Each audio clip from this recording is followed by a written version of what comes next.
All right, family. We got another presentation here on the Jeremiah 29 Foundation. When does the new month begin? Here on the Jeremiah 29 Foundation, we talk about all things divine dialogue.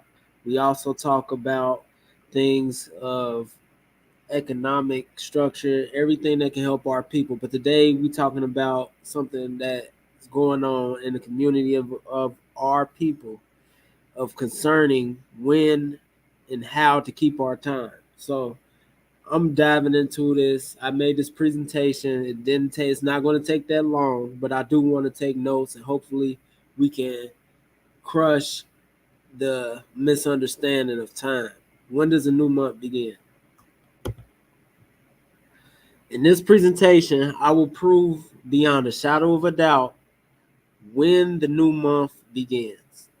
Disclaimer: this is not to stir up strife or debate. This is for informational purposes only. If you get offended by me bringing out undeniable facts, please contact me and we can have a civil discussion on the matter. Until then, enjoy the presentation.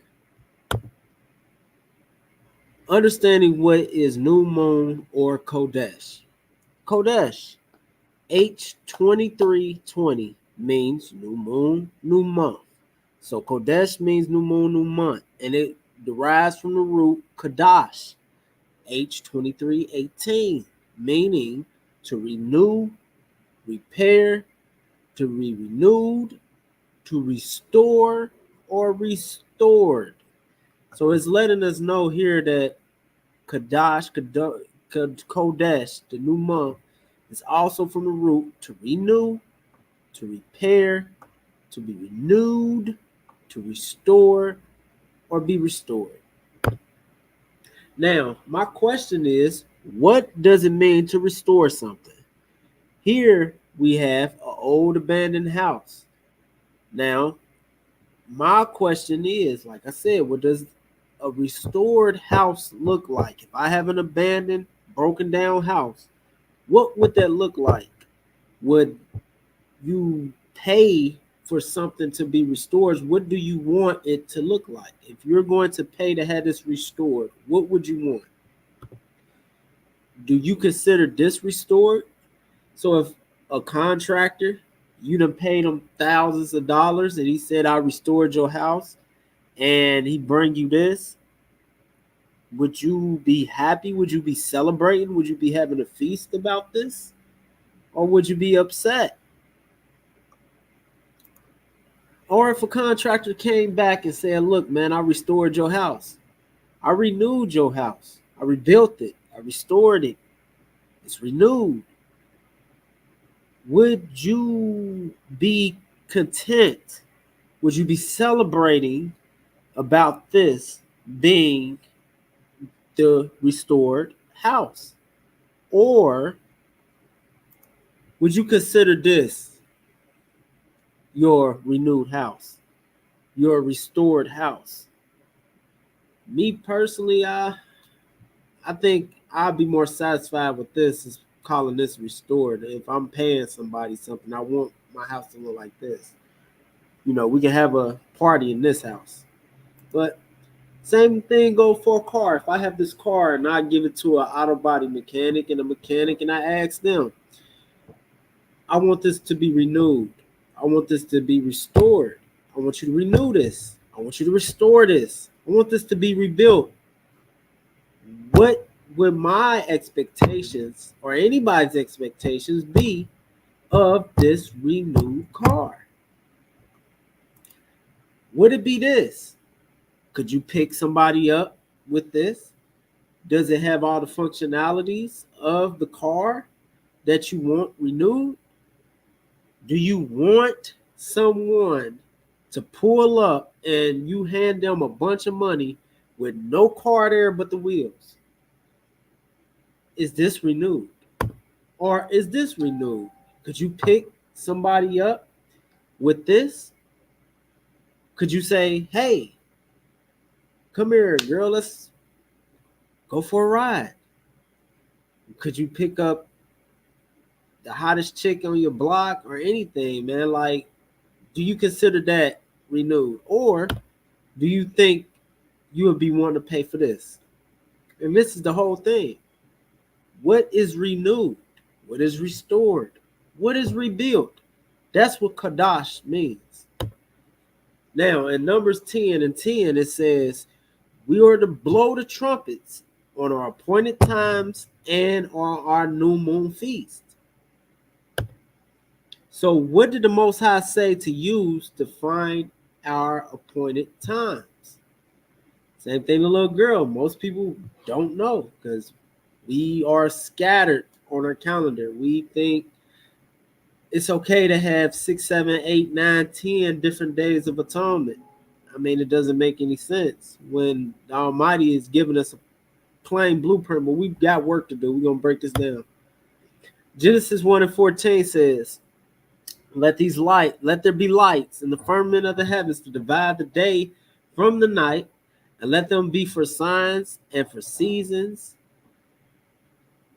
and for days and years, right? So when we look at what the word seasons even means, in the Hebrew it's moed, which is H4150. This is appointed time, appointed feast. So we know that here in Genesis 1, if we want to find our appointed times, our appointed feast, anything to do with anything appointed or calendarial, we go into these lights, right? So what light is for our appointed time? In Psalms 104 and 19, it says, he appointed the moon for seasons, right? Seasons, Moed 4150, appointed time feast. So if he appointed the moon for seasons, then that means the moon has to tell the seasons or appointed times, plural, more than one. All of our appointed times is told by the moon, period. So what if we know the moon is for appointed times and Kodesh is new month, also meaning to restore or renew? What would the two lights, great lights, look like? In Genesis 1 and 16, the Almighty said, he created two great lights in the firmament of the heaven, one the greater light to rule the day and the lesser light to rule the night. He made the stars also. So when we're looking at the greater light to rule the day and the lesser light to rule the night, what did that look like? I'm pretty sure we don't have no problem with knowing what the greater light looks like. I mean, it's plain. We see it every day. As a matter of fact, I got a question. If we was to restore, renew this greater light, if we was to knock it out completely, it's black. There ain't nothing there. What would a new sun look like? What would a restored sun look like? What would a rebuilt sun look like? I'm pretty sure in our minds we would take a guess that it wouldn't look like darkness. I know in our hearts it wouldn't look like a piece of light, but I want us to think and use our minds. What would a restored sun look like? But the question is the month. So for some reason, we're having trouble understanding what the moon looked like.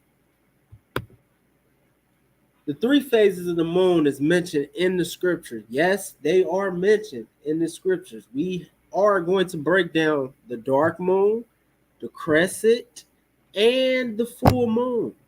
We're going to show scriptures to prove all three of these lightings or all three of these moons.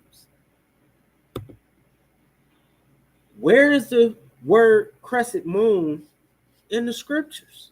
Well, if you turn to Judges 8 and 21, then Zemuna said, rise thou and fall upon us, for as the man is, so his strength. And Gideon arose and slew Zebah and Zalmunna and took away the ornaments that were on their camels' necks.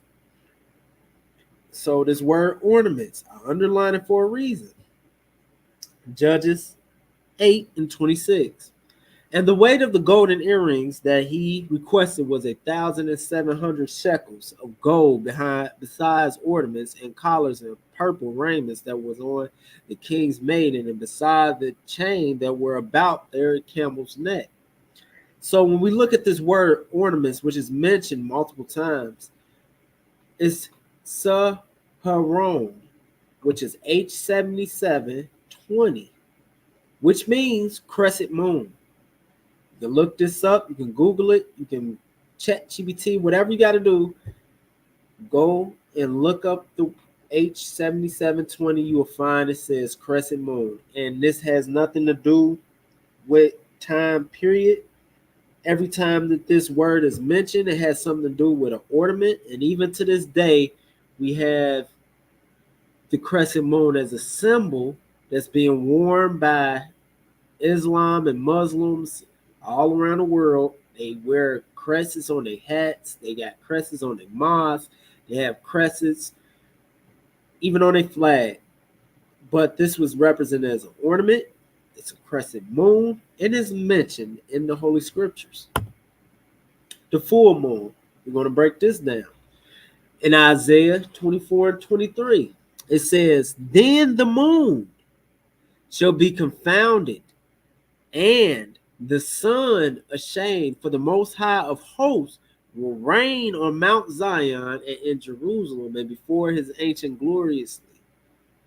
And Isaiah 30 and 26, "Moreover, the light of the moon will be as the light of the sun, and the light of the sun will be sevenfold, as the light of the 7 days, and in the day when the Most High binds up the brokenness of his people and heals the wounds afflicted by his bow." So we see here that then the moon is underlined. This, when you put it in the Strong's Concordance, is H3842, which is the moon, the full moon, the white bright moon. And when you look this up, you're going to see the white moon or the full moon, because you can't have any other phase of the moon that can be 7 or the light of the sun if it's not a full moon. A crescent can't be the light of the sun. Darkness can't be the light of the sun. The only way you can have a phase that's the light of the sun, it has to be a full moon. That's just period. It has to be a full moon. There's no way around that. So if anybody has any confusion, just with context, you can clearly understand what the phase is by understanding that it is the light of the sun. And in order to be the light of the sun, it had to have been a full moon here. And when you go to Lebanon, which is H2842, which is moon, full moon, the white moon, the full moon, you will see beyond a shadow of a doubt that contextually this proves that with scriptures and the name. Now, where's the dark moon at? The conjunction moon, the dark moon. In Psalms 81 and 3, blow the trumpet in the new moon in the time appointed on our solemn feast day. So we got this right here underlined, in the time appointed, right here, in the time appointed. When you go to the Hebrew, it lets us know this is Ketsa or Kasa, right? Kasa is the Paleo Hebrew. H3680 is the full moon, to cover, conceal, to hide, right? So now, this is full moon, and it's got hide, conceal, cover. This means that this has to be, if it's concealed, if it's hidden, if it's covered, you can't hide the moon with light. That's impossible. You can't hide the moon by concealing it. That's no, light is to illuminate, light is to shine upon or to bring out. But if I'm concealing something or if I'm hiding something, I have to place darkness to hide it. I can't hide nothing with light. You hide it with darkness. You illuminate with light. You hide with darkness. You illuminate with light. So this moon here is the fully concealed moon, which is the fully dark moon. This moon right here, Lebanon, is the fully lit moon, the light moon, the white moon, the completely bright moon. Dark moon is Kasah. Light bright moon is Lebanon. Dark moon, Kasah. Light moon is Lebanon. Now, darkness is always a sign of judgment. If you turn to the book of Amos 5:20, shall not the day of the Most High be darkness, and not light, even very dark, and no brightness in it? Exodus 12:12. The Almighty says, I will pass through the land of Egypt this night, and shall smite all the firstborn in the land of Egypt, both man and beast, and against all the deities of Egypt I will execute judgment. So right here, we clearly are seeing here, beyond a shadow of a doubt, that one in the book of Amos, that the Almighty's judgment, he brings darkness. Shall not the day of the Most High be darkness and not light, even very dark, and no brightness in it? Darkness has always been a sign of judgment, period. And notice in Exodus 12:12 that he says he's going to execute judgment with the Egyptians. So let's go back to Psalms 81. It says, blow up the trumpet in the new moon, in the time appointed, on our solemn feast day, for this was a statute for Israel and a law of the God of Jacob. This he ordained in Joseph for a testimony when he went out through the land of Egypt, where I heard a language that I understood not. So let's go back to Exodus 12. He said, I will pass through the land. I will pass through the land of Egypt this night, and will smite all the firstborn in the land of Egypt, both man and beast. And against all the deities of Egypt, I will execute judgment. So here it is, plain that this is Psalms 81. Blow the trumpet in the new moon, in the dark moon, right here, dark moon. This is dark moon, Kasah, dark moon. On our solemn feast day, for this was a law and a statute of the God of Jacob. This he ordained in Joseph for a testimony when he went out through the land of Egypt, where I heard a language that I understood not. That appointed time was Passover, which is the 14th day of the month. So if the hidden moon, which is Kasah, H3680, you can look this up. We don't have to be ignorant anymore. It's not to call nobody ignorant, but I'm saying knowledge shall increase in the latter days. We have all the instruments to look everything up. It says if we have H36, which is full concealed or fully covered or fully hidden moon, the dark moon, if it was on the 14th day, then by default, the new moon, which is Kadash, new month, Kadash, renew, restore, repaired, restored, must be the full moon, period.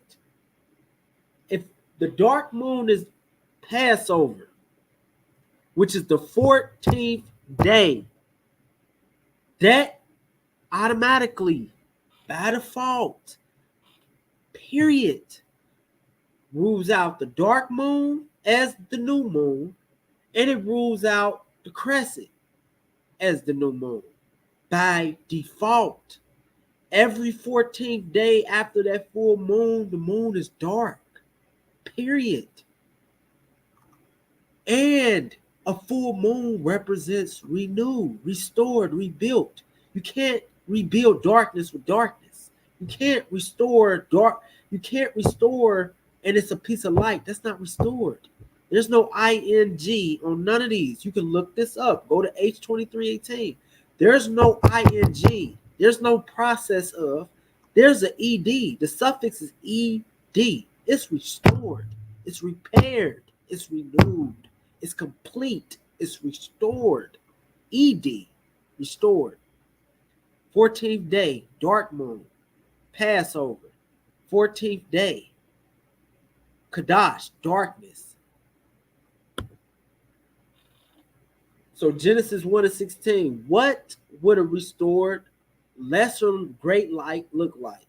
And the full moon is what we came up with by simple mathematics, common sense, and everything else that could show this.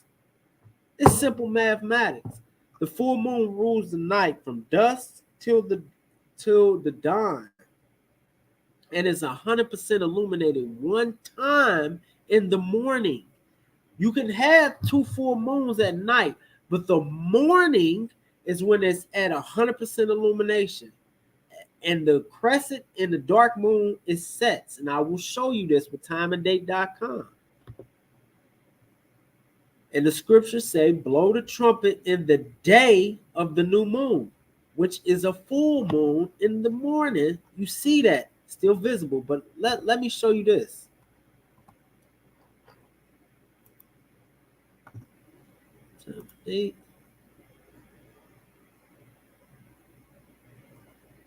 Today, let's go to understanding what ruling the whole night through, right? So right here, we got the crescent moon, right? We can even put in the location. Let's put in Cincinnati, Ohio, because we can go anywhere. We go to Jerusalem, it's the same thing. Cincinnati, Ohio. All right, we got Cincinnati, Ohio. Okay, cool. So now, let's type in the moon. Search the moon. All right, here we go. Now, notice, you see the moon, right? The moon is right here. Let's make the screen a little bigger. This is the moon, right? This is a crescent, right? This is the day that we're in. 10/5/2024. And we're going to go to sunset, right? Crescent is there. But notice what happens as the night goes on. Moon is below the horizon. The moon is below the horizon. Below. Is it ruling the whole night if it's below the horizon? Not at all. It's not ruling, period. It's below the horizon. It's not ruling the whole night at all. It's below the horizon. Let's back out and see what's going on. It's below the horizon. It's not doing the attributes of what's created in Genesis 1:16 by ruling the night. It's not doing that. It's below the horizon. Now notice this. Let's go to the full moon. It's the 18th or 17th, one of them, right? All right, here we go. It's dark. It's evening, twilight, neutral twilight. Now we at darkness, right? But notice what the moon is doing all night long. The moon is ruling all night long, past midnight. Still out, ruling the whole night through with the stars, ruling, right? It's ruling. And there you go. Still ruling all night. It hasn't set below the horizon yet, right? You even got sunrise. Let's go over here. This is morning. This is the sunrise, right? The moon is there, still visible all day long. As a matter of fact, look what's over here.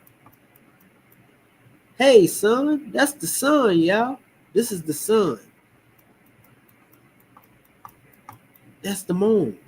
The Almighty created two great lights. Greater light,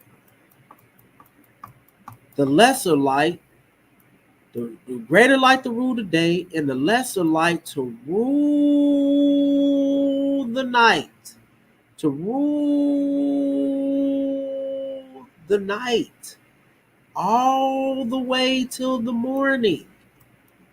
And it's still visible, still above the horizon, greeting the sun. The sun is right here. So we can blow the trumpet because it's visible in the morning right there. It ruled the whole night through, 100% illuminated. That's a full moon. There in the morning. And we can see this in the morning. So, yes, when you look at a crescent, you go back to a crescent moon, you clearly see that the crescent is not, I repeat, the crescent moon.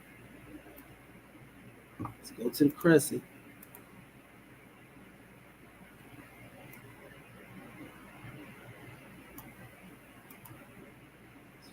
Fifth day. There we go. See that crescent there? It's setting below the horizon. It didn't even rule the whole, it didn't even make it to midnight. It just showed itself for a hot second and boom. So if you missed out, if it was cloudy for about a couple hours, you just missed out. Crescent moon gone. The crescent moon is gone. It's below the horizon. It's below the horizon. It didn't even rule the whole night. The full moon, it's going to rule the whole night. The complete night, even to the morning. We at 8:30 in the morning, and it's still visible. It's still out there. Greeting the sun. Two great lights. So I just hope this fixes up any confusion on what is the new moon. And I pray that it's open up some people's eyes. It might not. It is what it is. But I brought nothing but facts. I brought scriptures to back it up. I brought the crescent moon. I brought up every scripture that you could possibly bring up on this moon to prove beyond a shadow of a doubt that the full moon is the new moon. So I pray that this opened anybody's eyes up. And thank you. Shalom.